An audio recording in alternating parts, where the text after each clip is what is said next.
प्रतिदिन पूजा से जुड़ी जानकारी आप इस वीडियो में प्राप्त करेंगे, जो कि 5 कार्य बिल्कुल हमें ध्यान में रखना चाहिए। अगर हम गलतियां करते हैं प्रतिदिन पूजा में, तो उसका फल हमें प्राप्त नहीं होता। और अगर समय कम हो तो कैसे करें पूजन। घर से बाहर है कुछ दिनों के लिए, तो घर के मंदिर में भगवान की पूजन आराधना सेवा किस प्रकार से हो, इससे सभी जुड़ी जानकारी आप इस वीडियो में प्राप्त करेंगे। तो वीडियो के अंत तक बने रहिएगा। वीडियो को लाइक और कमेंट में हर हर महादेव का नारा जरूर लगाइएगा। मैं रोहित मिश्रा अपने चैनल में आप सभी का स्वागत करती हूँ। प्रतिदिन पूजा से सभी जुड़ी जानकारी छोटी छोटी आप इस वीडियो में प्राप्त करेंगे। जब भी हम प्रतिदिन पूजा की बात करें, अगर हम पूजा करते हैं तो 5 बातों का हमें विशेष रूप से ध्यान रखना चाहिए, जिससे आपकी पूजा का आपको फल प्राप्त हो।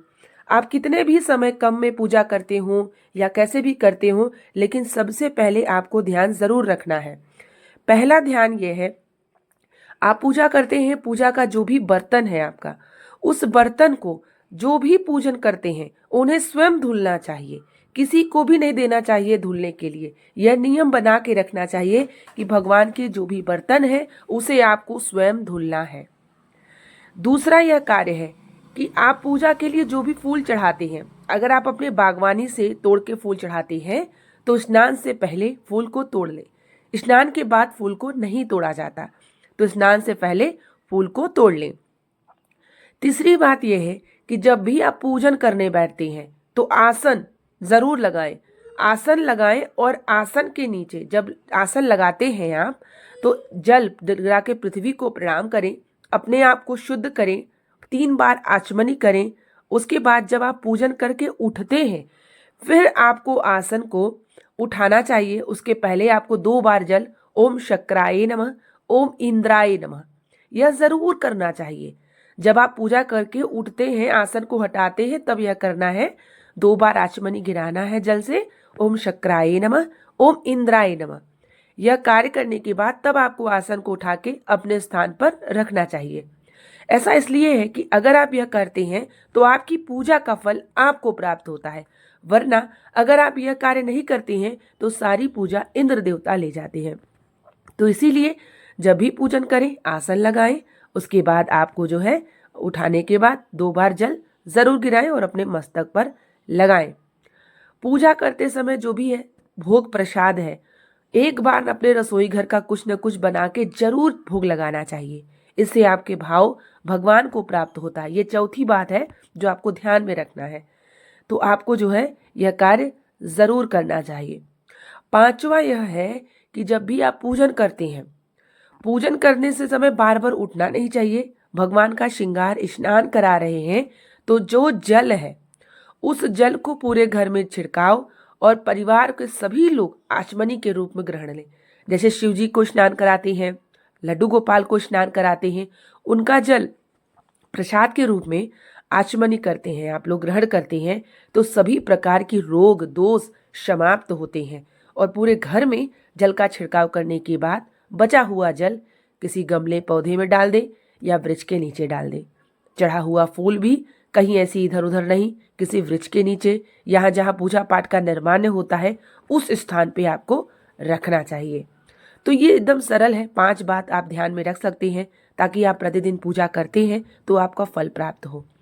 ये 5 कार्य आपको सुबह की पूजा में बिल्कुल ध्यान रखना है, क्योंकि सुबह की पूजा में स्नान, ध्यान, भगवान के बर्तन धुलने होते हैं, जो कि आपको ज़रूरी होता है ध्यान में रखना।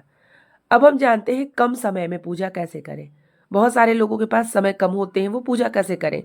तो आप कम समय में भगवान के सामने दीपक जला सकते हैं, भोग लगा सकते हैं और आचमनी से जल कराने के बाद पुष्प भी चढ़ा सकते हैं। अगर आप सुबह पूजा नहीं कर पाते हैं तो आप शाम के समय भी पूजा कर सकते हैं, लेकिन कोई 24 घंटे में अपना एक समय तो ज़रूर निकालिए भगवान के सामने। थोड़ा अपना सेवा भाव दीजिए, भोग प्रसाद दीजिए और अपने हृदय की बात को कहने का आपको एक मौका मिलता है। साथ में एक माला मंत्र जाप का संकल्प ले लीजिए अपने इष्टराधि देवता का। अगर आपने गुरु मंत्र लिया है तो वही माला जपिए, लेकिन कम समय में भी आप पूजन कर सकते हैं। जैसे सबसे पहले सूर्य भगवान को जल देना, तुलसी में आपको जल देना और अपना घर गृहस्थ कोई काम में अगर आप व्यस्त हैं, पूजा नहीं कर पाते हैं, तो पहले घर गृहस्थ की देख लीजिए। उसके बाद समय निकाल के लड्डू गोपाल रखे हैं तो उनकी सेवा करिए, शिव जी रखे हैं तो उनकी सेवा करिए, पूजन करिए। कम समय में ही करिए, लेकिन करिए ज़रूर। तो ये ध्यान में रखिए, करना ज़रूर चाहिए। पूजा पाठ में आपको रहना चाहिए, भगवान से आस्था से जुड़े रहना चाहिए। जैसे आप परिवार की हर सदस्य की सेवा करते हैं, उसी तरीके से भाव बना लीजिए कि हमारे घर के मंदिर में जितने देवी देवताएं हैं, मैं उनकी भी सेवा उसी प्रकार से करूंगी। समय आप अपने हिसाब से देख सकते हैं। सुबह स्नान करने के बाद सूर्य भगवान को जल दीजिए, तुलसी में दीजिए। समय ना हो तो पहले अपने रसोई घर का काम करने के बाद, अगर आप वह कपड़ा स्वच्छ है, वॉशरूम नहीं गए हैं, तो उसी कपड़े पे पूजन करें। अगर आप वॉशरूम जा चुके हैं तो कपड़े को बदल लें, पूजन करें। उसके बाद समय निकाल के मंदिर भी जाएं, ताकि आपके परिवार की कल्याण के लिए आप भगवान से अपने हृदय की बात को कह सकें। और बुरे वक्त में वही आपका साथ जरूर देते हैं, जो कि मैं भी करती हूँ और आप लोगों को भी शेयर करती हूँ। अब हम जानते हैं कि अक्सर कहीं ना कहीं हम घर से बाहर जाते हैं, और उस दरमियान हम भगवान की सेवा कैसे करें, कैसे हो। तो ऐसे में अगर आपने शिवलिंग रखी है तो उसमें एक बेलपत्र जरूर रखिएगा। अगर आपने शिवलिंग रखा है और बेलपत्र रखे हैं तो भगवान को सब कुछ प्राप्त होता रहता है। तो बेलपत्र जरूर रखिएगा शिवलिंग के पास। कहीं अगर घर से आप बाहर जाते हैं, और जहां भी रहें, आप स्नान करें, भगवान के पास कहीं पूजा करें, तो अपने घर के मंदिर के भगवान का ध्यान करें और वहीं पर भगवान से प्रार्थना करें कि मैं आपको भोग लगा रही हूँ या लगा रहा हूँ। लड्डू गोपाल है तो उनके पास आपको जैसे गाय रखना चाहिए, और उसके बाद आपको ग्लास में जल रख देना चाहिए तुलसी डाल के। और बहुत सारे लोग साथ में लेके जाते हैं, लेकिन मेरा हिसाब ये होता है कि भगवान को वहीं ले जाए जहाँ उनका स्थान हो, उचित हो। हर जगह हम भगवान को लेके जाएं, और जैसे आपका अपमान हो तो आप सह लेंगे, लेकिन भगवान का अपमान हो तो वो चीज़ें सही नहीं होती है।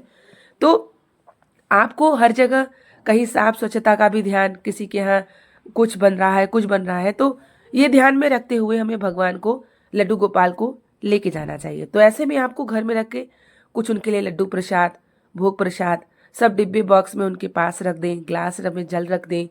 इस तरीके से भगवान से प्रार्थना करें कि मैं इतने दिनों के लिए जा रही हूँ, जा रहा हूँ, आप इसे प्राप्त करते रहिएगा। और आप जहाँ भी रहिएगा, मान लीजिए कितने दिन के लिए भी जा रहे हैं, जहाँ भी रहिएगा, आप स्नान करें, भोग लें, तो उस समय अपने लड्डू गोपाल का ध्यान जरूर करें। देखिए, भाव ही एक ऐसी चीज़ें होती हैं जो आपको भगवान से जोड़ती है। ज़रूरी नहीं है कि हम शरीर से दिखें और भाव से ना जोड़ें। जितना आप भाव से जुड़ते हैं उतना भगवान प्रसन्न होते हैं। तो आप जहाँ भी रहें उस प्रकार से आप कर सकते हैं। प्रतिदिन पूजा से जुड़ी जानकारी मैं आपको बहुत कुछ शेयर करूंगी, जो छोटी छोटी जानकारी हमें बहुत प्राप्त करनी चाहिए। हमें घर के मंदिर में प्रतिदिन तस्वीर है तो मूर्ति है तो कैसे पूजन करना चाहिए, क्या करना चाहिए, उसकी भी वीडियो मैं अलग से शेयर करूंगी। क्योंकि ये वीडियो बड़ी हो जाएगी तो आपको थोड़ा बड़ी वीडियो ना देखेंगे तो आपको पूरी जानकारी प्राप्त नहीं होगी। तो प्रतिदिन हमें पूजा का संकल्प इसी तरीके से बना के रखना चाहिए जिससे पूजा का फल आपको प्राप्त हो। बहुत सारे लोग पूजा करते हैं लेकिन उनको फल नहीं मिलता, कहीं ना कहीं छोटी छोटी त्रुटियां जरूर होती हैं। तो ये ध्यान में रखिएगा। प्रतिदिन पूजा से जुड़ी जानकारी। मिलते हैं नेक्स्ट वीडियो के साथ। मंदिर से जुड़ी जानकारी, घर के मंदिर में हमें क्या क्या रखना चाहिए और किन बातों का ध्यान रखना चाहिए। तब तक के लिए आप सभी को श्री शिवाय नमस्तुभ्यम। हर हर महादेव।